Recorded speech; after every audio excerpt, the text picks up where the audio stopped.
Good afternoon from the KUOW newsroom. This is Seattle Now. I'm Paige Browning with a roundup of today's top stories. It's Wednesday, July 29th. Starting with, King County prosecutors today charged the 15-year-old arrested in connection with Sunday's shooting at the Bite of Seattle Festival. The unnamed minor has been charged with a single count of assault in the first degree with a firearm enhancement. That's for allegedly firing into a crowd. They've also been charged with unlawful possession of a firearm in the second degree since they're under 18 years of age. Prosecutors are also asking to move the teen's case to adult court. It could take a judge several weeks to months to decide on that request. Tonight in Seattle, people will gather for a vigil that has potential to be large down at Seattle Center. The center itself, a department of the city, is running the event in the wake of the mass shooting on the same grounds Sunday night. The silent vigil begins at 6:30 p.m. Public officials held no news conference today, the first break in public updates since the night of the tragedy. Police officials have said there may be other suspects in addition to the 15-year-old who's facing charges, but no more details became available today.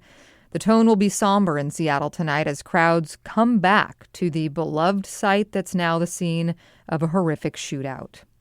Seattle Police Chief Sean Barnes said he has ordered additional security for community events across the city, starting immediately following Sunday's mass shooting. We know that the summer is not over.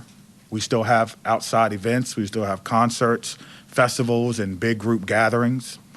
I want to assure you that we will be upstaffing these events throughout the course of the summer. An SPD spokesperson says upstaffing means additional personnel and deployment of specialty units. Increased security will be deployed this weekend at Umoja Fest at Judkins Park, celebrating the city's Black community, as well as the Seafair Weekend Festival at Genesee Park.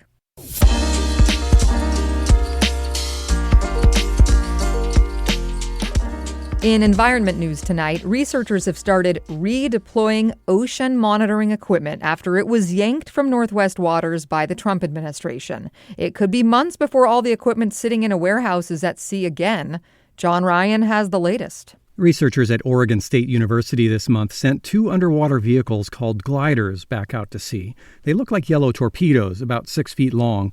One of them will monitor rising ocean temperatures and sagging oxygen levels off the Oregon coast. One will monitor Washington waters.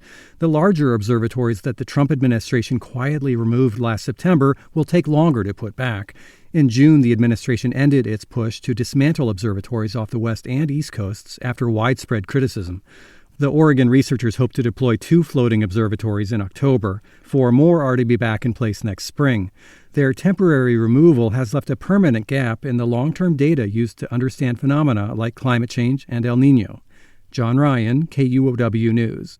The battle between the need for more housing and the desire to control neighborhood change reached a head this week. The city council voted this week to limit zoning appeals to the hearing examiner, but some homeowners say they're losing control over the future of their own neighborhoods. Joshua McNichols has more. The city's goal is to allow more housing. Appeals to the hearing examiner has slowed down that process.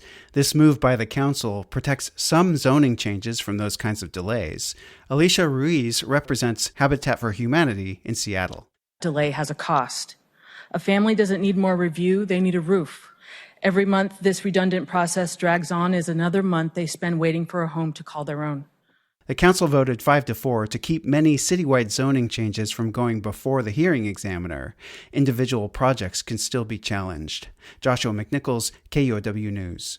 Moving over to the immigration beat, we're hearing of a new complaint today. The ACLU of Washington is filing a claim against federal immigration officials for damages to a family of asylum seekers. They were held in a cell for 4 weeks and allege officials violated their rights. Esme Jimenez explains more. The ACLU of Washington claims Josefina and her husband, Jose, and 4 children had applied for asylum in the U.S. but were ordered to be deported.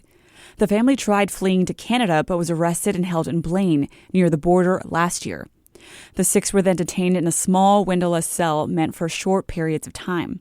Josefina, who was pregnant, asked for help because the cell was so hot that she was getting dizzy and had trouble breathing.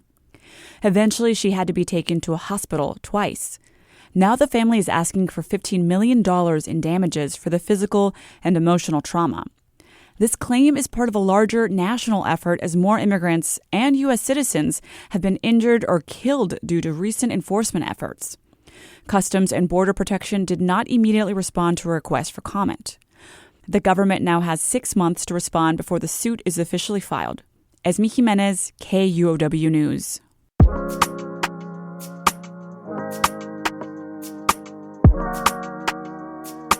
A few shorter stories we're keeping tabs on tonight. Hundreds of Washington State Law School graduates are in limbo today because the multi-day state bar exam was canceled. The Bar Association canceled it in Yakima yesterday due to technical issues, according to the Seattle Times. The exam's only offered twice a year. That's left 645 test takers unsure of when they'll be able to practice law. Free lunch is coming, probably. All Seattle Public School students could have access to free breakfast and lunch as soon as next school year after a unanimous vote from the Seattle City Council yesterday. It's a key priority for Mayor Katie Wilson, but the measure had been slowed by City Council members. The city plans to spend nearly $5 million from the Families Education Preschool and Promise Levy to fund meals through the 2027-28 school year, with plans to use millionaires' tax revenue for future years. And tribal members are preparing for the annual Tribal Canoe Journey and stopped at West Seattle's Alki Beach today. The West Seattle blog says more than 20 canoes came ashore with members of the Duwamish tribe among the canoe pullers, greeted by a crowd of people waiting. The journey brings together people from the Pacific Northwest and Alaska to travel by canoe upon ancestral waters and share stories, songs, and gifts at each stop. This year's journey is hosted by the Nisqually tribe, and their journey with other tribes will start Friday. Next time on Seattle Now, salmon are a signature part of the nature of the Pacific Northwest, but they've been struggling for decades. Could killing seals and sea lions actually help the salmon population? You can't combat climate change with a bill. You can't combat habitat destruction with a bill. You can't combat toxins with a bill. But you can say we're going to make it easier to kill these animals that are eating salmon. Hear more Thursday morning. Before we let you go, we've got a question for you that we're asking listeners this week. The Blue Angels have been doing flyovers in Seattle since 1972. What do you think of this annual seafair tradition?